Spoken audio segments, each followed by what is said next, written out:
পরিবর্তন তো কিছুটা ঘটছে। আমরা যারা বলছি যে আসলে এই সরকারের আমলে কোনো কিছু পরিবর্তন হইছে কিনা। একটা জিনিস কিন্তু পরিবর্তন হয়েছে যেটা বরাবরই আমাদের চোখে আটকাচ্ছে।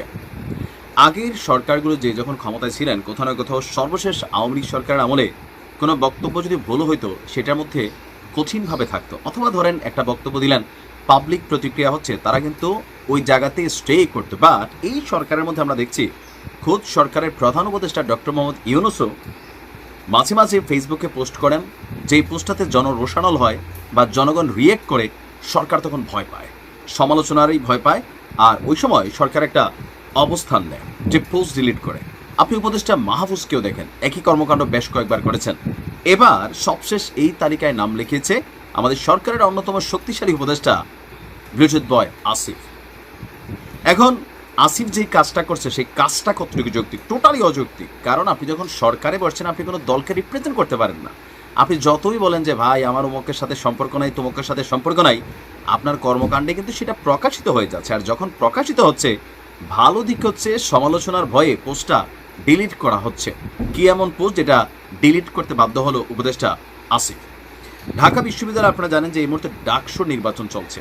শিবির, ছাত্রদল, এনসিপি, স্বতন্ত্র প্রত্যেকেই প্যানেল ঘোষণা করেছে, যে যার মতো করে প্রচারণা চালাচ্ছে। এর মাঝখানে আপনার ভিপি প্রার্থী আব্দুল কাদেরকে সমর্থন জানিয়ে সামাজিক যোগাযোগ মাধ্যম ফেসবুকে পোস্ট দিয়ে সমালোচনার মুখে পড়েছেন উপদেষ্টা আসিফ মাহমুদ সজীব ভুইয়া।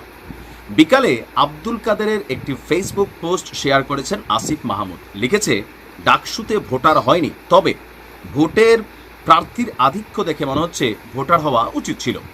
তারপর পোস্টের শেষে ভিপি প্রার্থীকে মেনশন করে শুভকামনাও জানান তিনি।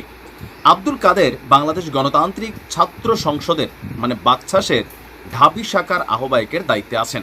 তবে বিষয়টি নিয়ে সমালোচনা শুরু হলে কিছুক্ষণের মধ্যেই সেই স্টেটাসের আপনি কি বলা যে তিনি আপনার ডিলিট করে দেন, যখন এটা নিয়ে সামাজিক মাধ্যমে সমালোচনা শুরু হয়। ডাকসু নির্বাচনকে ঘিরে উপদেষ্টার এমন প্রকাশ্য অবস্থান নিয়ে প্রশ্ন উঠেছে। আপনার এখানে যারা আছেন অনেকেই বলছেন যে সরকারের গুরুত্বপূর্ণ একজন উপদেষ্টা ডাকসুর কোনো নির্দিষ্ট প্রার্থীর জন্য শুভকামনা জানাতে পারেন কি? এতে তো আশঙ্কা তৈরি হয় যে সরকার হয়তো এই নির্বাচনে হস্তক্ষেপ করবে। এটাই কি তার নমুনা নয়? আসলেই কিন্তু নমুনা। কারণ উপদেষ্টা আসিফের রোশানোর পরে ইশরাক সমর্থকদের বরাবরের দাবি মেয়র হইতে পারে নাই। তো উপদেষ্টা আসিফ তিনি যথেষ্ট প্রভাব রাখছেন। তার দুজন এপিএস প্রেস সেক্রেটারির বিরুদ্ধে দুর্নীতির অভিযোগ আছে, এগুলো নিয়ে আর কোনো আগামাথা আমরা দেখিও না। আফ্রিদির একদম পশম পর্যন্ত কি আছে সেগুলো আমরা দেখছি গণমাধ্যমে। তো এরকম অনেক কিছুই আমরা এখানে দেখছি। তবে পজিটিভ আমরা কোনটা নিচ্ছি? পজিটিভ নিচ্ছি এটা যে ভুল করতেই পারে, যে কোনো মানুষই ভুলের ঊর্ধ্বে না। তবে ভুলটা করার পরে যখন জনগণের মধ্যে রিয়েক্ট হয়, সেই ভুলটাকে শুধরে নেওয়ার যে মন মানসিকতা ইদানিং আমাদের এই সরকারের উপদেষ্টাদের মধ্যে হয়েছে। তো এর মধ্যে ডক্টর ইউনূস, তারপর হচ্ছে এই কি বলা যায় উপদেষ্টা আসিফ এবং আরেকজন যে আছে মাহফুজ, তারা প্রত্যেকেই একই কর্ম একাধিকবার করেছেন।